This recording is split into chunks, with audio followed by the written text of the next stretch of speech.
Bem-vindos a mais um Giro Sindical. Esse é o Giro Sindical número 63. O Giro Sindical é uma parceria entre o DIEESE e o SINDICT. DIEESE é o Departamento Intersindical de Estatísticas e Estudos Socioeconômicos e SINDICT é o Sindicato Nacional dos Servidores Públicos Federais na área de Ciência e Tecnologia no setor aeroespacial. Essa é uma entrevista especial porque ela é uma homenagem ao Dia do Servidor Público, comemorado agora no dia 28 de outubro, desde 1937. Para homenagear os servidores e discutirmos as questões que afetam os servidores e também a toda a população, nós temos aqui o professor Eduardo Fagnani, ele que é professor do Instituto de Economia da Unicamp, suou muito a camisa debatendo o tema reforma da Previdência, tem muita contribuição sobre o tema da reforma tributária, ou seja, as suas áreas de interesse estão sempre na tangência entre essas relações Estado e sociedade. E nos acompanhará também aqui hoje Solon Carvalho, que é o diretor de comunicação do SINDICT. Fagnani, obrigada por aceitar esse desafio aqui de estar com a gente hoje e bem-vindo. Oi, Renata. Eu que agradeço o convite, me sinto muito honrado. Sempre que o DIEESE me chama, e o SINDICT também, eu aceito logo o convite. Quero cumprimentar o Solon, dizer que nós trabalhamos muito na reforma da Previdência, lá em 2016, 2017. Tem uma contribuição muito boa para isso.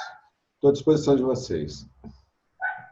Solon, você também que já fez essa parceria aí, que o Fagnani fez a referência agora na reforma da Previdência. Obrigada também de você poder nos acompanhar aqui hoje. Isso também é parte do programa Ser Especial. Hoje tem o nosso diretor de comunicação. Então vamos começar? Vamos lá. Professor, olha só, a gente tem muitas questões a respeito dessa relação Estado-sociedade e vamos travar aqui um diálogo também a partir das percepções do grande público sobre o tema. Então, eu gostaria de começar perguntando, o nosso Estado, né, ele é um Estado grande, né, e ainda, para afirmar se um Estado, se ele é grande, se ele tem um tamanho adequado, ou se ele é pequeno, é aquilo que se chama Estado mínimo, quais são os critérios que a gente deve usar para chegar nesse resultado, para afirmar algo?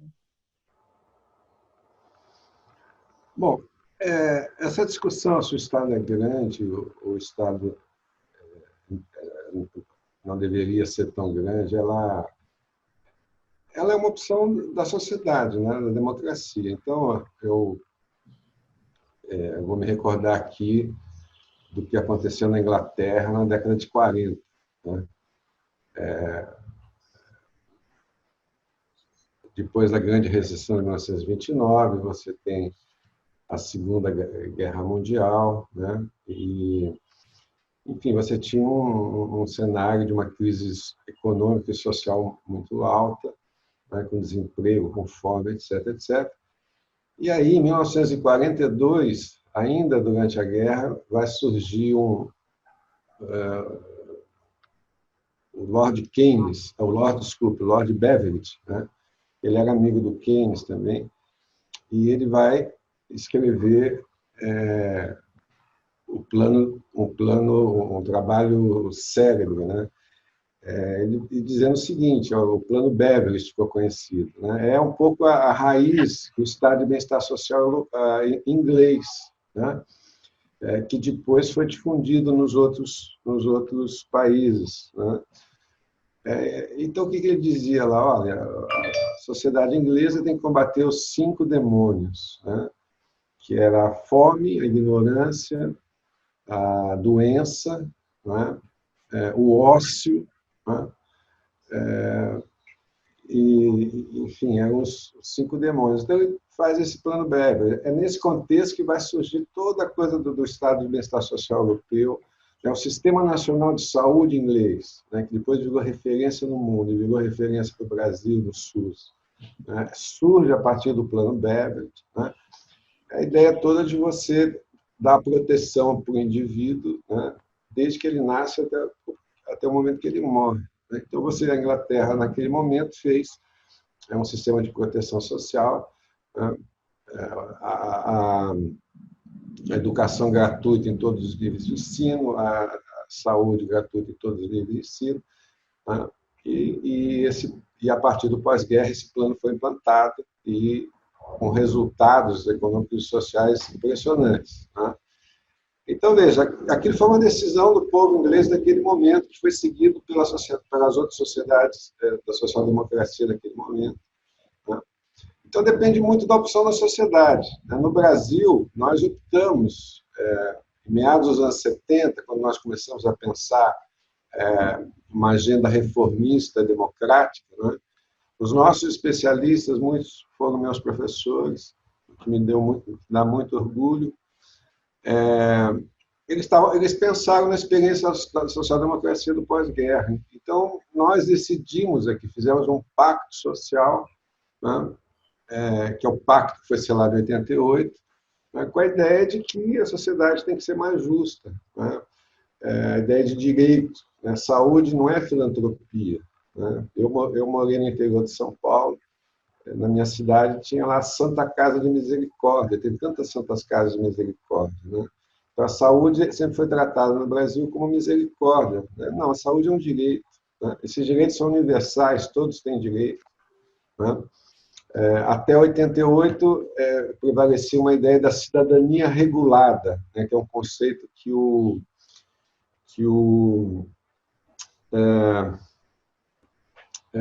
agora me fugiu o nome, é um cientista social, daqui a pouco eu me lembro, muito importante no Brasil, a ideia da cidadania regulada. Quer dizer, o que é a cidadania regulada?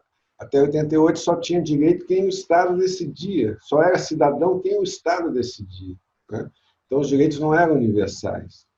Então, em 88, nós dissemos que esses são alguns direitos, né? Esses direitos são universais e são baseados no princípio da seguridade.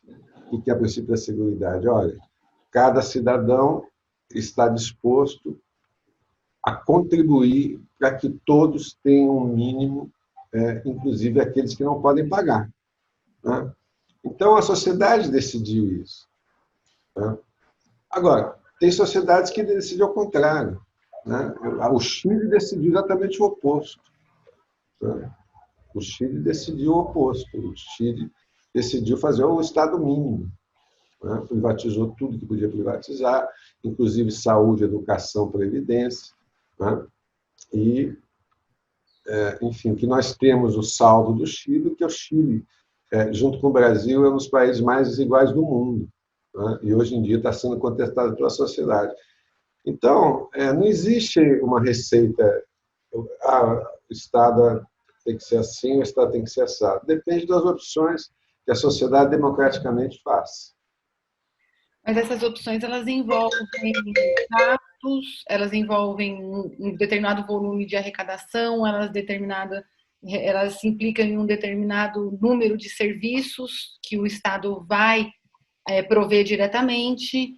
E isso, conforme aí a explicação, ela é uma decisão política, não tem receita de bolo. Então, a gente pode afirmar, se a gente tem hoje condições de afirmar, de concordar com o Estado brasileiro ser grande ou pequeno?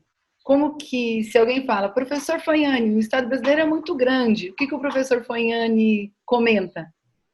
Comenta o seguinte: a carga tributária no Chile é em torno de 20% do PIB.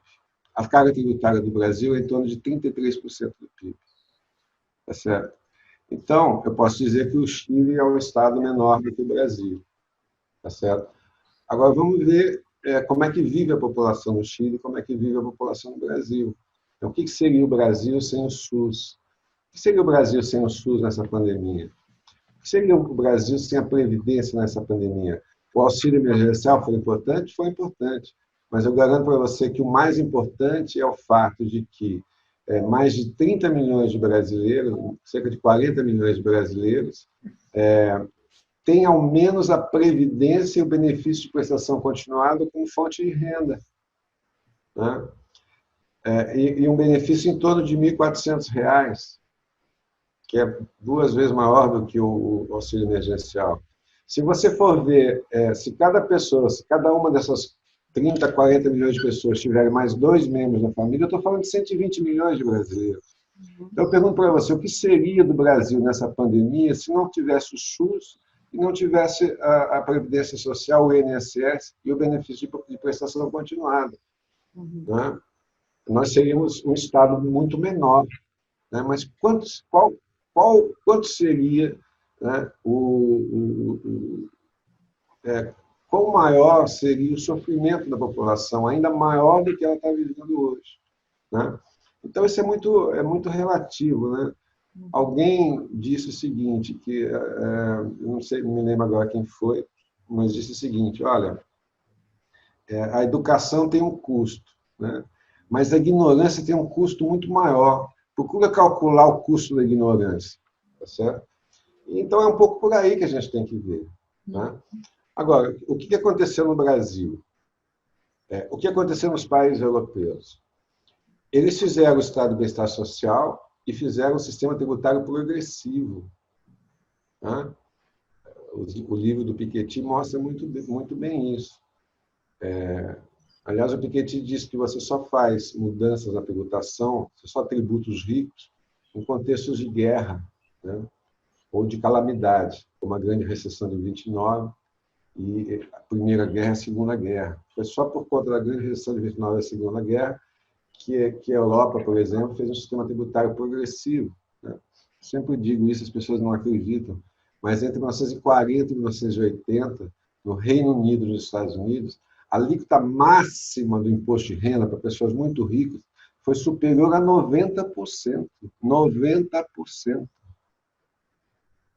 Estou falando em 2 países capitalistas, governos liberais. Né? E a taxa sobre herança nesses 2 países durante 40 anos foi superior a 70%.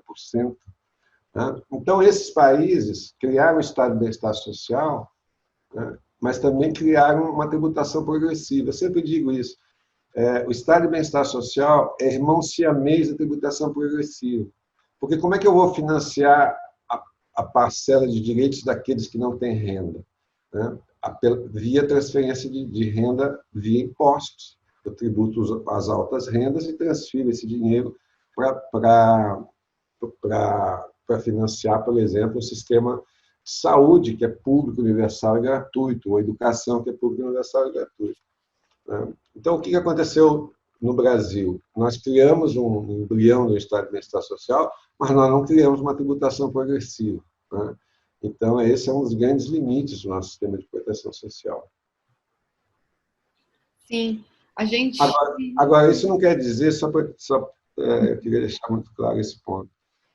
É importante destacar o seguinte: nós criamos o sistema de proteção social na contramão do mundo, tá? Porque esse sistema foi pensado nos anos 70, ainda num contexto do capitalismo regulado, né? Mas ele foi implantado em 88 no neoliberalismo, né? Onde o mercado que tem... Né? Então, muitas das coisas que estão na lei, está na Constituição, ainda não foi implantado. Ou houve, ao longo desses últimos 30, 40 anos, 30 anos, 30 e tantos anos, né, um processo contínuo de tentar impedir que os direitos que estão na Constituição de 88 fossem viabilizados, né? Ou fazer contra-reforma que desvirtuasse esses direitos. Né? Então, nós também temos esse quadro, não é porque está na Constituição que está tudo certo. Né? E o que eu te digo é que nós temos muito a avançar. Na Constituição nós temos um Estado grande, mas você vai na periferia, a periferia tem um Estado mínimo. O que a periferia tem? Tem esgoto? Não tem. Tem água? Às vezes tem. Tem lazer, tem creche, tem escola, tem posto de saúde? Em geral, não. Tá certo? O que a periferia tem, o Estado que aparece na periferia é o Estado policial, né? Muitas vezes não para proteger o cidadão. Então,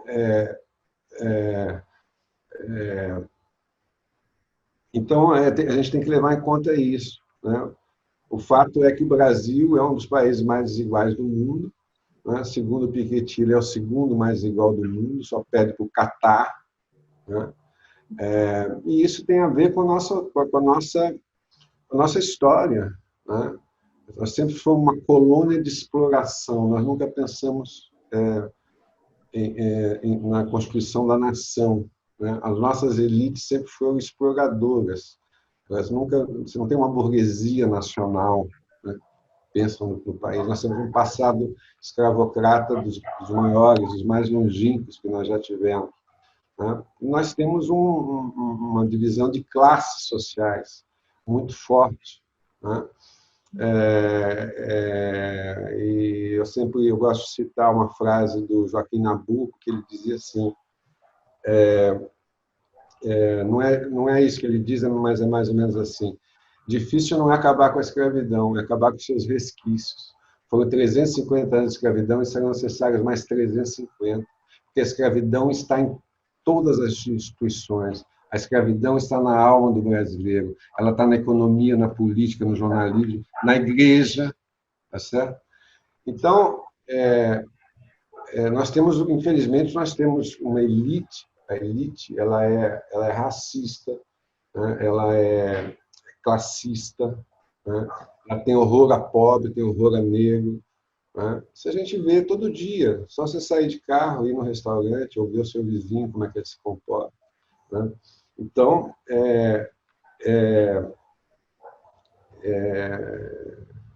não basta os direitos estarem na Constituição, né? É preciso que haja, por parte da sociedade, especialmente das suas elites, aí estou falando do poder econômico, o poder econômico que, enfim, controla o poder político, a grande imprensa, etc., né? Quer dizer, é uma sociedade que jamais aceitou, né, os direitos de 88, mesmo que eles fossem, na verdade, o quê?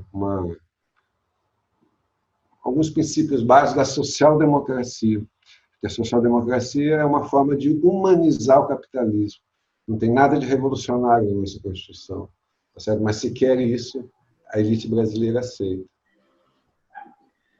Professor, a gente vive uma onda de reformas, das quais uma nós já mencionamos, que contou com o suor de sua camisa e do Solon também, que foi a reforma da Previdência, em que vocês foram interlocutores críticos da proposta.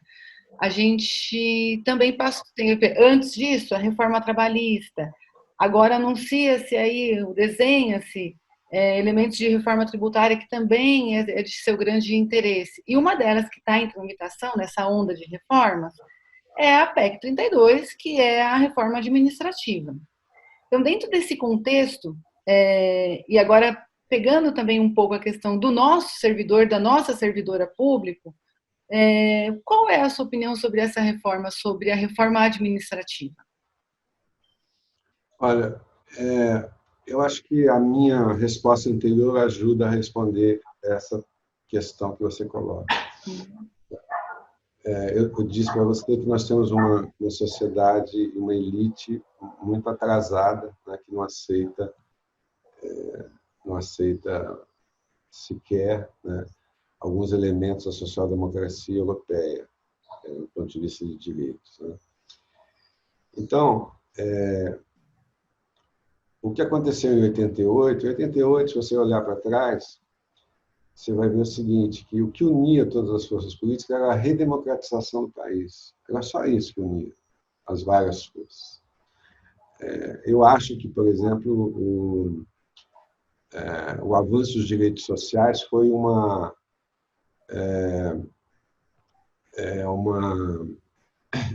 efeito colateral indesejado, entendeu? E a nossa elite nunca aceitou isso. Ela nunca aceitou porque nós estamos tirando cerca de 15% do PIB para transferir para os pobres ou para as pessoas de mais baixa renda. É por isso que eles nunca aceitaram, eles querem de volta esse dinheiro. Então, veja, o que está acontecendo hoje no Brasil, para mim, não causa nenhuma surpresa, tá certo? Isso vem acontecendo desde 88. A elite jamais aceitou 88. Eu sempre cito uma frase do Sarney, que ela é emblemática.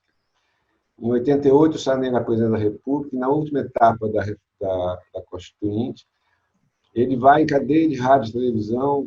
Eu era estudante, eu já trabalhava na época, assistia na minha casa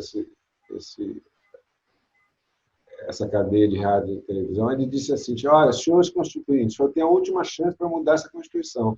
Se vocês aprovarem esses direitos, esse país será ingovernável. Tá certo? A tese da ingovernabilidade. E essa tese vai se transmutando, né? Depois o Roberto Campos pega isso, depois os filhotes do Roberto Campos pegam isso. Tá certo? A última versão dessa coisa foi na Ponte para o Futuro, né? Onde se dizia: as demandas sociais da democracia não cabem no orçamento. Isso é um mantra. Então, veja, o que eu estou querendo dizer para você? Estou querendo dizer para você que o que aconteceu em 88 é um ponto fora da curva da história do Brasil. Certo? O projeto para o Brasil dessa elite sempre foi um modelo chileno. Sempre foi um modelo chileno. E eu não tenho dúvidas, eu estudei e vivi em 1993. A Constituição, ela disse assim: olha, vamos fechar aqui a Constituição, e daqui a 5 anos a gente revê por maioria simples. Em 93 deveria ter havido uma revisão da Constituição. E eu estudei e vivi esse momento. Eu não tenho dúvidas que, se tivesse havido uma revisão constitucional em 93, eles tinham implantado o modelo chileno no Brasil. Eu não tenho dúvidas, podemos discutir isso, tá certo? Então, veja, de lá para cá, essas tensões permanecem. Mas, a partir de 2014, 2013, 2014, 2015, essas tensões ganham força, né? E, a partir do golpe de 2016, a correlação de forças muda. Tá? Então, a partir de 2016, eles vieram aqui para fazer o que eles querem fazer desde 1986, 87. Essa que é a verdade. Tá certo? Então, não há critério de racionalidade técnica, é ideológico. E é o seguinte: a luta de classes também se dá pela captura do fundo público, dos recursos públicos. Eles querem o dinheiro de volta. Tá certo? Então, veja, aí você tem essa profusão. Por que você tem o teto do gasto, você tem a reforma da Previdência, você tem a reforma a tributária, a reforma administrativa, tá certo? É parte desse processo, né, de acabar com o Pacto de 88 e estabelecer o Estado mínimo no Brasil. Quer dizer, o fato do Paulo Guedes ter estudado na Escola de Chicago, né, sabendo que a Escola de Chicago esteve no Chile, né, o Milton Friedman. Parece que o Paulo Guedes também foi para lá com o Milton Friedman, não sei, ele que implantou na ditadura Pinochet, o Friedman que fez na ditadura do Pinochet esse modelo neoliberal para os países subdesenvolvidos. Quer dizer, o fato de estar o Paulo Guedes hoje no Ministério da Economia de um governo como esse, para mim, é muito emblemático, tá certo? Então, assim, não espere nenhuma racionalidade. É um projeto ideológico, tá certo? E nesse contexto, o que é a reforma administrativa? A reforma administrativa, do meu ponto de vista, você tem que perceber ela nesse contexto mais amplo que eu estou dizendo. Então, não existe racionalidade. Né? Porque qual que é a verdade? A verdade é que eu acredito que uma época eu trabalhei com esses dados.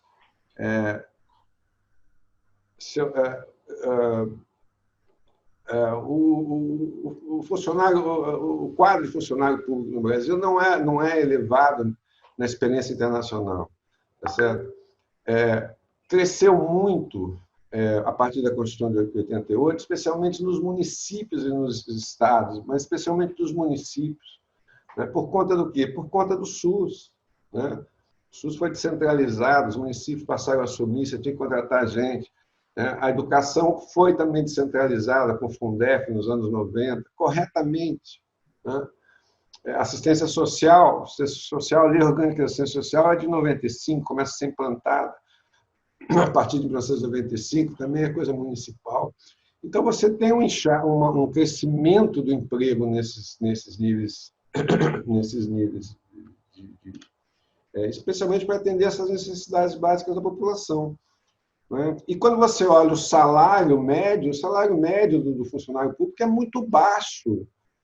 Tá certo? É muito baixo o salário de professor. A maior parte do funcionário público é professor, é médico, é enfermeiro. Tá certo? Tá certo? Então, o salário é muito baixo. Né?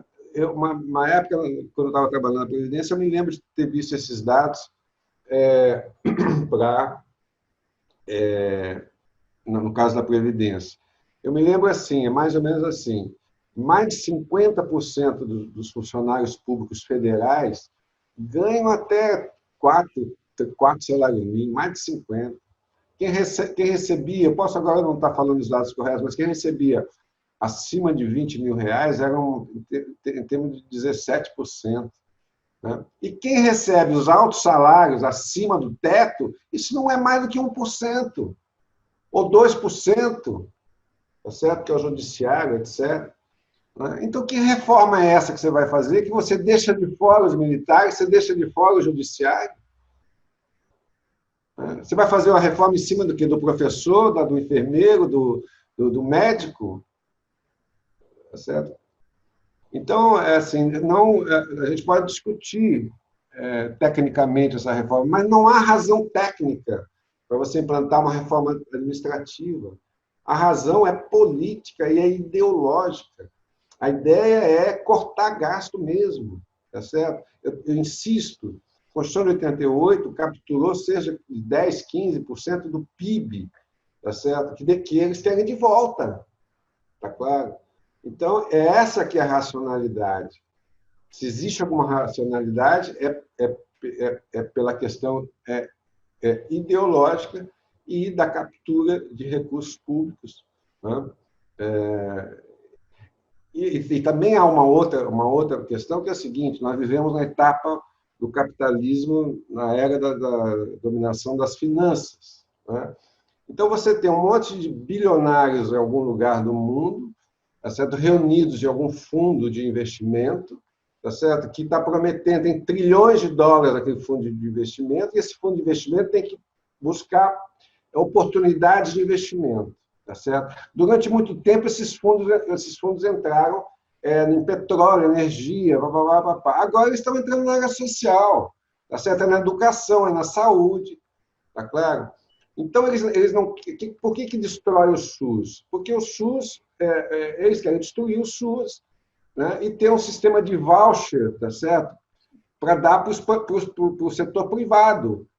Então, o Estado, em vez de dar dinheiro para o SUS, vai dar dinheiro para o setor privado, que vai cuidar da saúde, e da educação, e de qualquer coisa que você queira pensar, tá certo?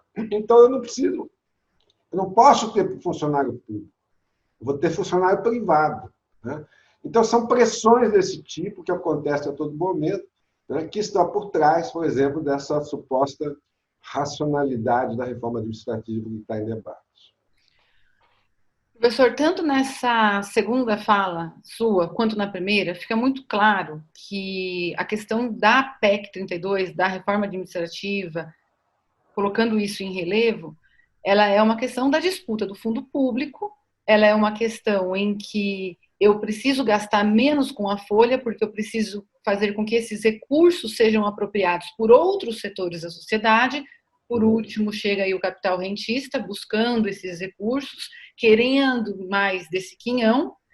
Mas, no entanto, existe também uma questão que eu acho que a gente precisa enfrentar. Às vezes a gente tenta dar uma volta, né? E aqui o SINDIC-CT, um sindicato de servidor público, também se depara com ela muitas vezes. O senhor falou, mas eu queria que a gente trouxesse de volta esse pedacinho, né? Que existe uma questão ideológica contra o Estado e contra o servidor público, porque quando as pessoas falam em Estado, isso tem uma materialidade e o servidor público é parte integrante dessa materialidade. O professor é servidor público enquanto professor da Unicamp. Né? O Solon é servidor público enquanto pesquisador do Instituto Nacional de Pesquisas Espaciais. E, evidentemente, vocês já sentiram isso em algum momento da vida de vocês ou sentem a todo momento.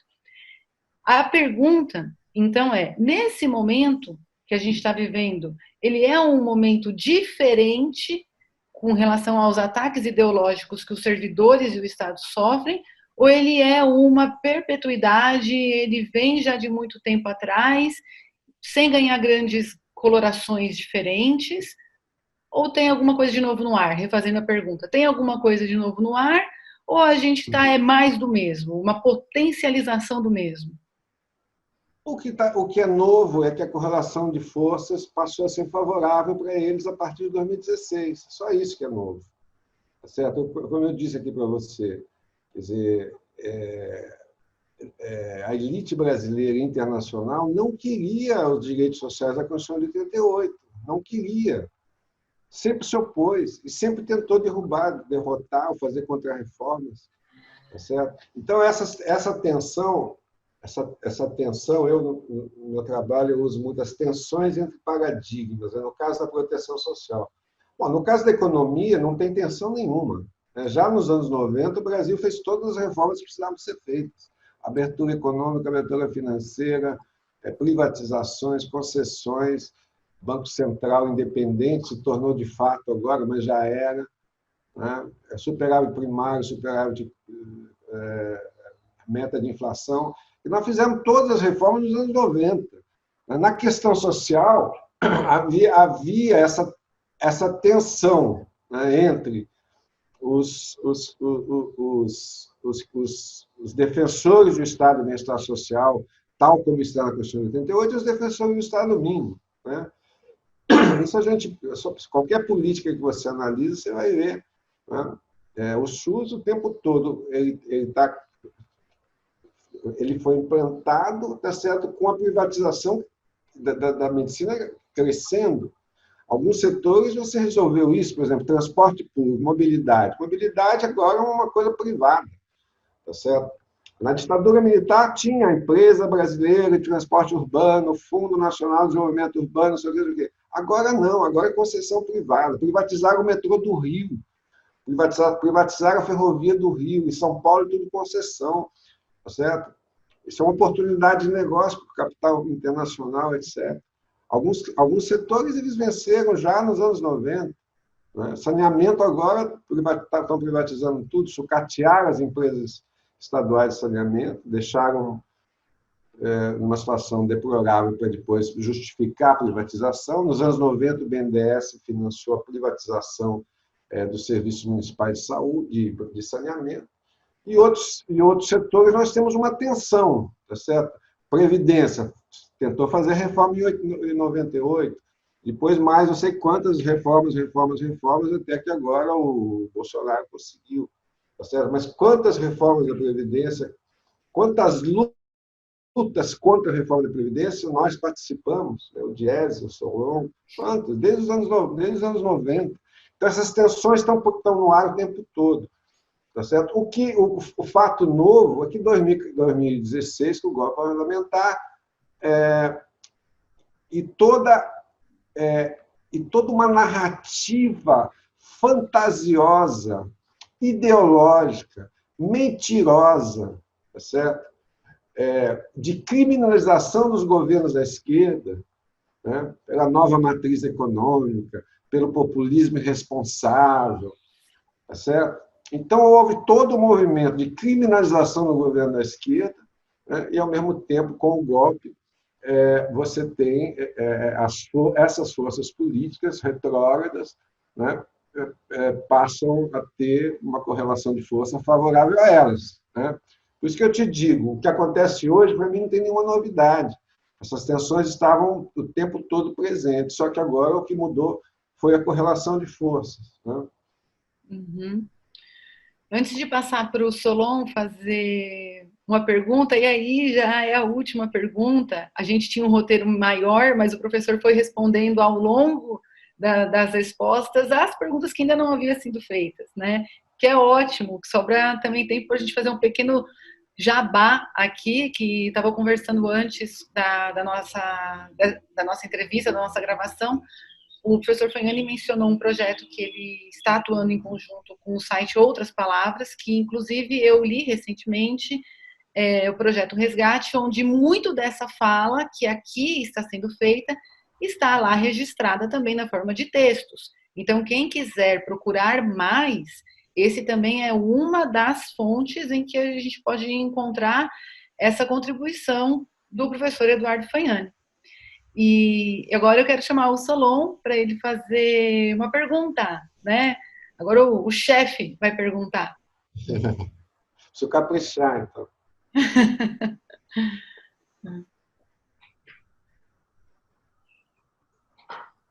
Pronto, liguei o microfone.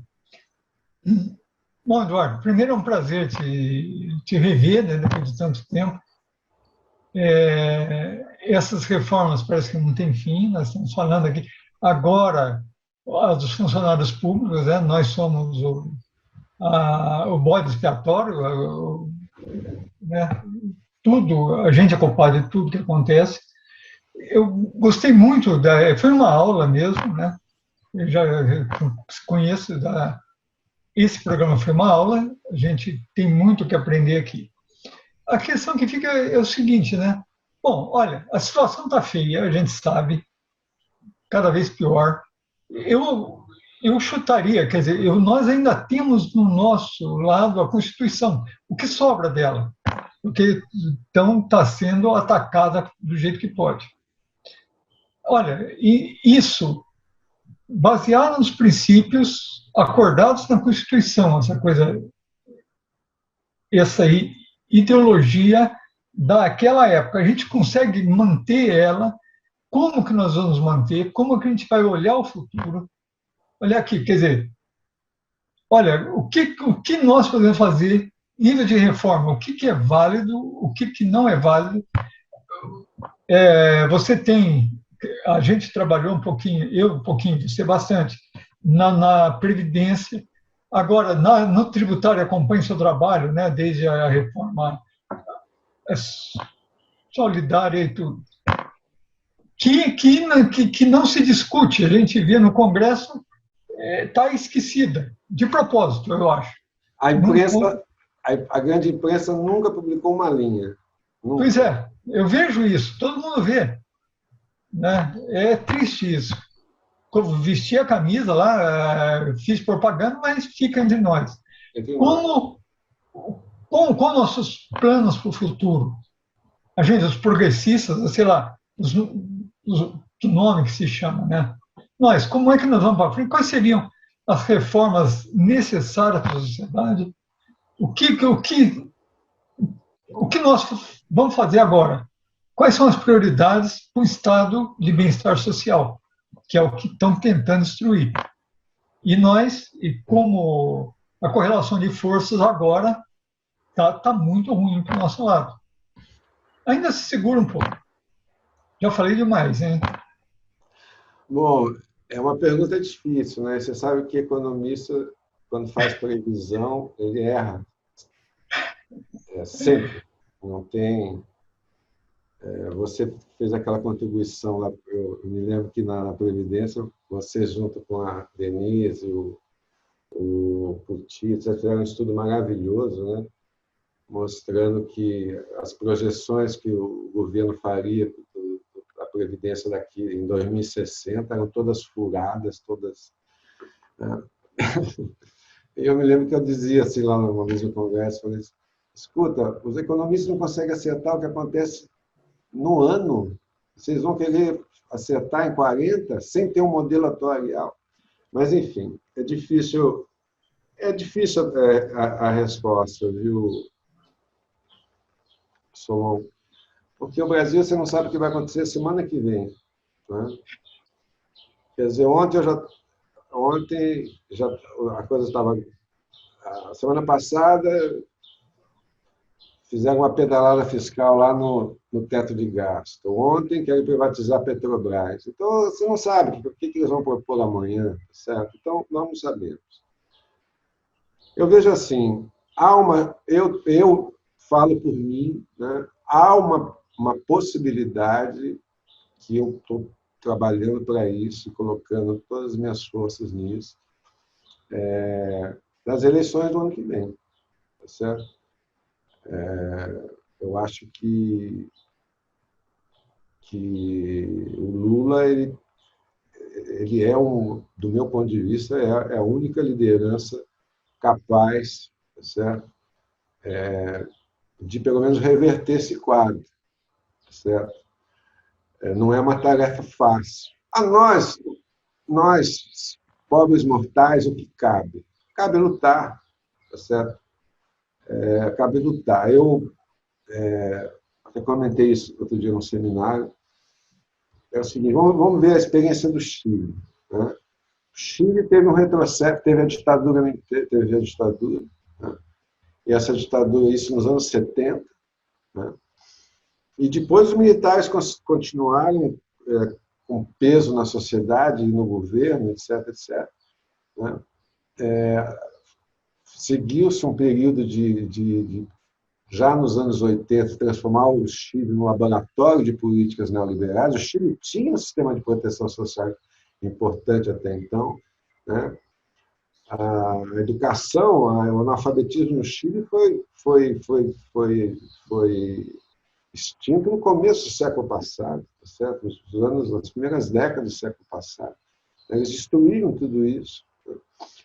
E o que nós estamos vendo hoje, 40 anos depois, né? Quase 50 anos depois? A sociedade chilena se reorganiza, né? A partir do movimento dos estudantes, lá em 2010, 2011, né? E elegeu uma bancada, maior parte mulheres, né? E representantes locais e tal. Então, elaborando uma nova Constituição, tá certo? Então, foi preciso quase 40 anos, tá certo? Para que a sociedade chilena possa tentar reescrever uma outra página na sua história, tá certo? Então, eu penso assim, quer dizer, no curtíssimo prazo, eu vejo a possibilidade do Lula, eu acho que ele é o único líder brasileiro capaz de